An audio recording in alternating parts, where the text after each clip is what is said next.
La source de cet anime interdit est disponible dans le commentaire épinglé ci-dessous.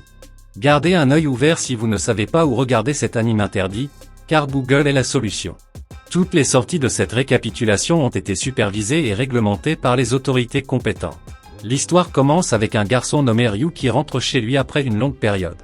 Le chauffeur de taxi qui le ramène lui demande pourquoi il a soudainement décidé de rentrer chez lui, et Ryu lui dit qu'il est un joueur de football, mais qu'il a été blessé et a besoin de temps pour se rétablir. Le chauffeur lui dit que c'est une bonne chose de compter sur ses parents de temps en temps, mais Ryu dit que ses 2 parents sont en voyage, donc ses 4 sœurs aînées l'attendent à la maison. Le taxi arrive bientôt à la maison, et Ryu est immédiatement accueilli par ses 4 sœurs aînées qui le saluent. Ryu, qui ne semble pas s'en soucier beaucoup, se rend dans sa chambre pour faire la sieste. Il célèbre son retour et saute sur son vieux lit. Quelques minutes plus tard, Numi entre dans la chambre et lui demande humblement de sortir ses vêtements pour qu'elle puisse les laver. Ryu lui dit simplement de vérifier dans son sac et de prendre les vêtements elle-même.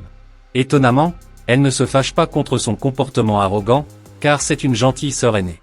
Numi se contente de l'appeler un enfant gâté et commence à trier les vêtements elle-même.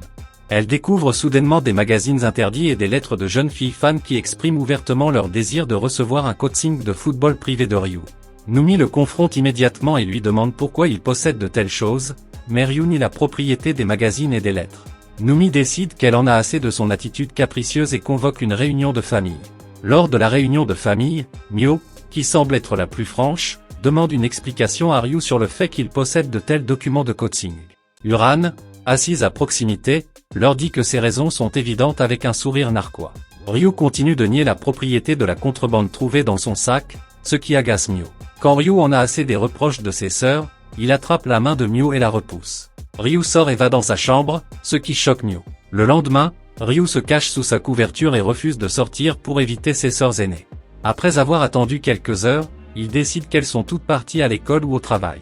Il relève sa couverture pour sortir, mais il est surpris par un coup à sa porte. Uran entre et lui demande à avoir un mot avec lui. Quand il s'assoit, Uran s'excuse pour ce qui s'est passé la veille. Elle lui dit de fermer la fenêtre et d'éteindre la lumière pour lui montrer quelque chose.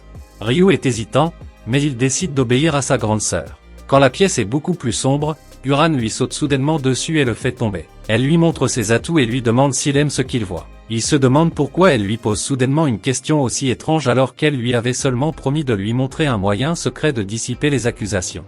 Uran insiste sur le fait que c'est la seule façon de clarifier les choses et lui dit qu'elle va utiliser une technique d'entraînement interdite. Elle sort son ballon de football pour s'entraîner et lui dit qu'elle ne l'a jamais laissé personne d'autre utiliser depuis qu'ils étaient enfants, et qu'elle attendait avec impatience le jour où ils s'entraîneraient. Ryu se contente de rester allongé alors qu'Uran commence à lui donner une thérapie physique pour qu'il puisse jouer au football. Il commence bientôt à se sentir revigoré par le massage, et il semble prêt pour un match. Uran remarque cela et décide d'utiliser ses outils pour chanter du karaoké jusqu'à ce qu'il soit prêt pour un match réel. Ryu est hypnotisé par sa voix chantante et perd le contrôle. Il commence à la arroser de champagne pétillant en appréciation de sa performance. Uran est impressionné par son champagne coûteux, et le remercie pour cela. Tout à coup, les nerfs de Ryu deviennent tendus à nouveau, et Uran dit qu'elle va les masser jusqu'à ce qu'il oublie complètement de s'entraîner avec de petites filles. Après une autre séance de thérapie, Ryu offre beaucoup plus de son champagne, ce qui rend Uran heureuse.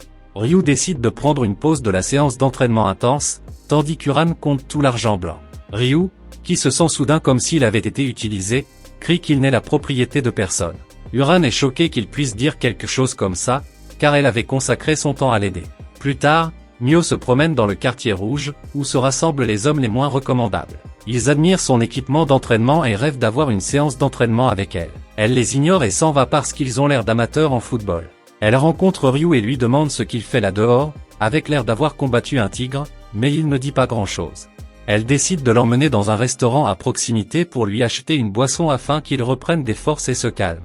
Après avoir pris une gorgée, elle lui demande à nouveau ce qui s'est passé, mais il commence à bafouiller quand il réalise qu'il ne peut pas lui dire la vérité. Mio commence à soupçonner qu'il cache quelque chose. Ryu reçoit bientôt un appel d'Uran, qui s'excuse pour ce qu'il a ressenti à propos de ce qui s'est passé entre eux. Uran commence à déblatérer sur le fait qu'elle est prête à le laisser marquer dans son but pour l'aider. Ce qu'Uran ne sait pas, c'est que Mio a arraché le téléphone des mains de Ryu et écoute tout ce qu'elle dit. Lorsqu'Uran termine son discours, Mio prononce simplement son nom, et à ce moment-là, Uran se rend compte qu'elle a fait une erreur. Mio raccroche le téléphone et traîne Ryu hors du restaurant. Mio emmène Ryu dans un hôtel et paie une chambre. Ryu lui demande pourquoi ils sont là, mais Mio crie qu'elle va lui donner une leçon quand il sera prêt. Elle remarque que ses mollets ont l'air petits et peu préparés pour l'action, et elle lui crie de ne pas avoir préparé ses mollets pour l'entraînement.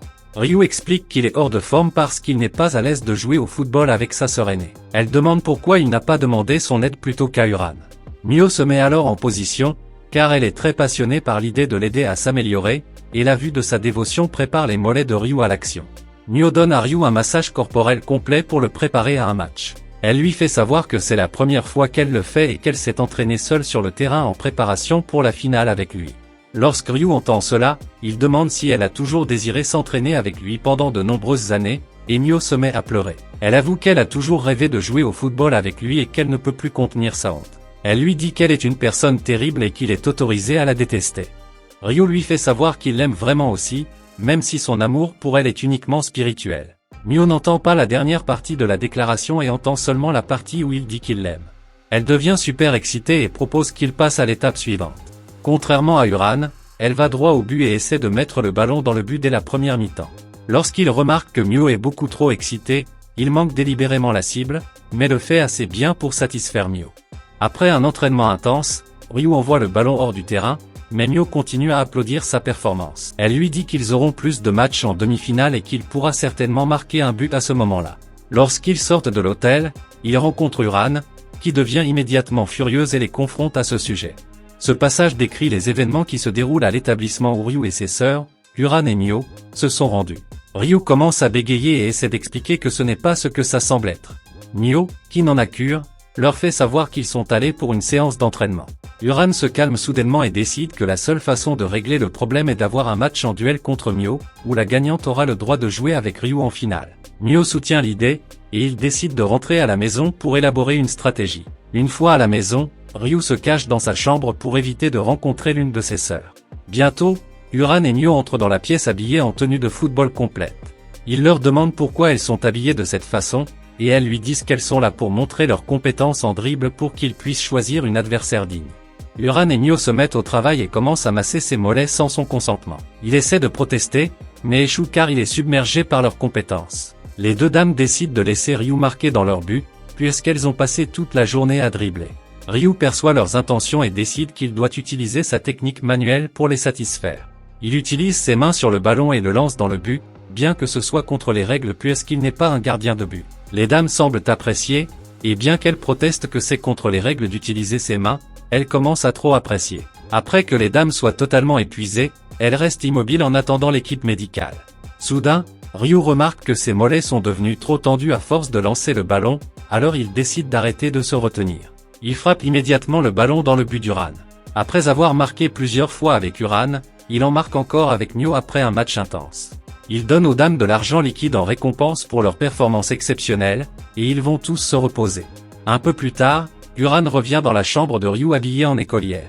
Elle dit que s'habiller de cette façon peut rendre le match plus intéressant, et il décide d'avoir un autre match. Ryu ne peut pas se retenir de marquer plus de buts après le départ d'Uran.